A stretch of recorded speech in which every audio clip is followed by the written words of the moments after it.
Defend yourselves at all times. All right, good push gloves.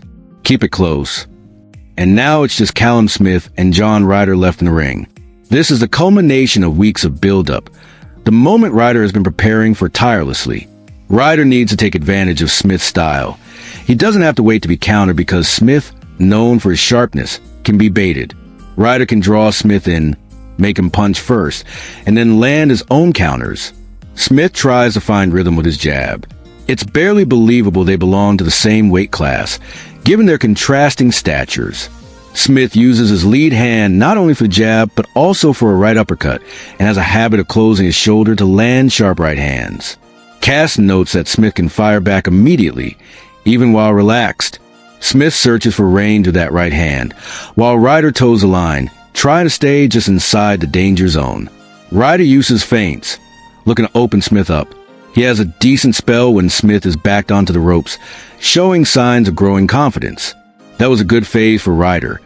He landed solid shots, while Smith seemed momentarily unprepared. Ryder keeps moving, feinting, stepping in. Of the four brothers, two became world champions. The other two fought for world titles. Smith's standout went over Hassandam is remembered, while Ryder lands a familiar combination from the first round and continues a strong start. Ryder's ability to close the distance is impressive. The risk of facing a dangerous opponent like Canelo brings a certain fear factor, but Ryder doesn't inspire that same fear. Still, he can't be overlooked. There's a bit of insecurity creeping into Smith's performance. Ryder, short and forward-leaning over his front knee, makes himself a tough target and creates angles that disrupt Smith. Ryder tries to go to the body, finding space up the middle for the uppercut. On the inside, he limits Smith's opportunities. Ryder seems content with how things are going. He lands an up jab of his own. There's a moment where Ryder appears wide open for a left hook, and Smith tries to sneak one over the top, testing the opening. Smith starts to look more composed, using his jab to body and then going upstairs. Ryder begins to time his movement better. Joe Gallagher asks Smith to find that timing. Ryder remains vulnerable to the left hook. Smith's jab sometimes throws him off balance, but he's adjusting. He throws a jab-jab hook combination and even adds a right to the body inside. In the third round, he's busier, showing angles, keeping Ryder honest. Ryder sneaks in a stiff right to the body and jabs his way forward. On the inside, Ryder puts in some effective work.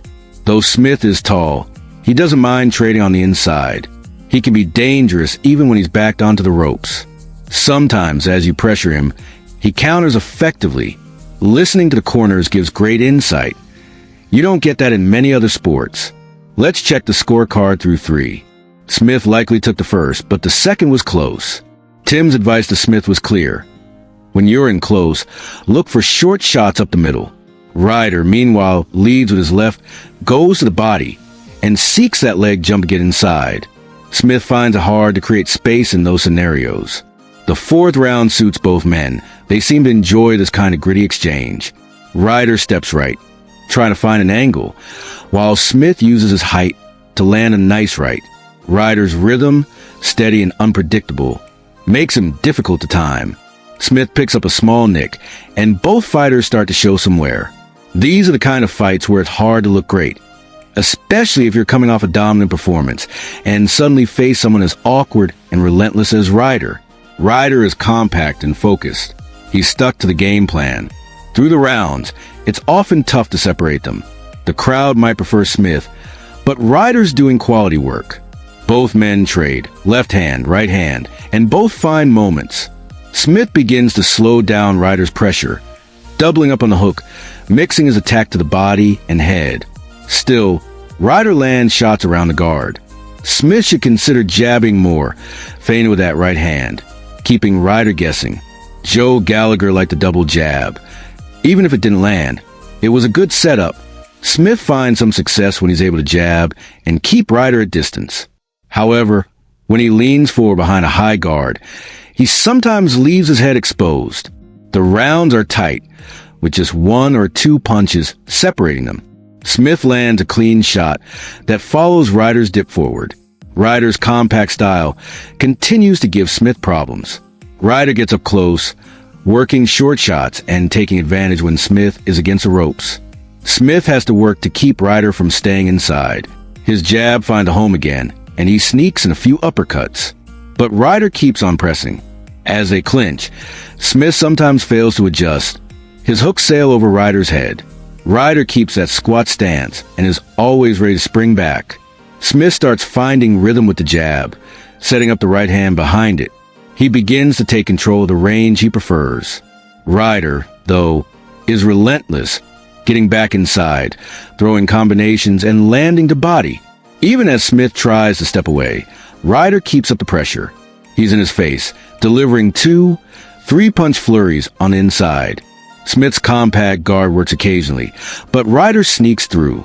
Smith must keep jabbing. Ryder's rhythm and forward pressure are making it difficult, and yet Smith can't fully adjust. Ryder's hustle nullifies any momentum Smith builds. When Smith rests on the ropes, Ryder doesn't let him breathe. Late in the 8th, there's a clash of heads, but it does result in new damage. Ryder comes forward aggressive, shaking Smith a bit. He bullies Smith back, digs the body, keeps him from resetting. This is Ryder's kind of fight. Up close, messy, relentless. As they clash again, there's a final push from Ryder in the 9th. Both men land solid punches. Ryder gets inside again, clambers over, and throws hooks. Smith tries to control him by tying up. He needs a jab and reset, but Ryder won't allow it. Even when he gets tied up, Ryder is active, working to body or slipping shots upstairs. Commentators have it split, some for Smith, some for Ryder. It's that kind of fight. Ryder works hard in every pocket, and Smith finds brief moments but struggles to maintain them. The advice from Smith's corner is clear. Don't let Ryder steal it with that jab. Tie him up, especially his right hand. The fight becomes more physical. Ryder makes it rough, dragging Smith into a battle. Smith tries to find that one shot to turn things, but Ryder closes a space. There's a sense of urgency in the final 2 rounds. Smith throws, but his shots lack the same sharpness. Ryder, still bouncing, steps inside and lands again. The crowd urges Smith on, but Ryder doesn't let up. Smith lands a clean right hand, but Ryder walks through it and comes back. They fight tooth and nail in the closing seconds. The final bell sounds, both corners enter. Handshakes are exchanged. Ryder closed the distance all night, slipped in punches around the guard, and made it hard for Smith to work. Though Smith tried to box and control the distance, he couldn't quite keep Ryder off. All 3 judges hand in their scores. A unanimous decision for the fighting pride of Liverpool, Callum Smith, who retains the WBA super middleweight title.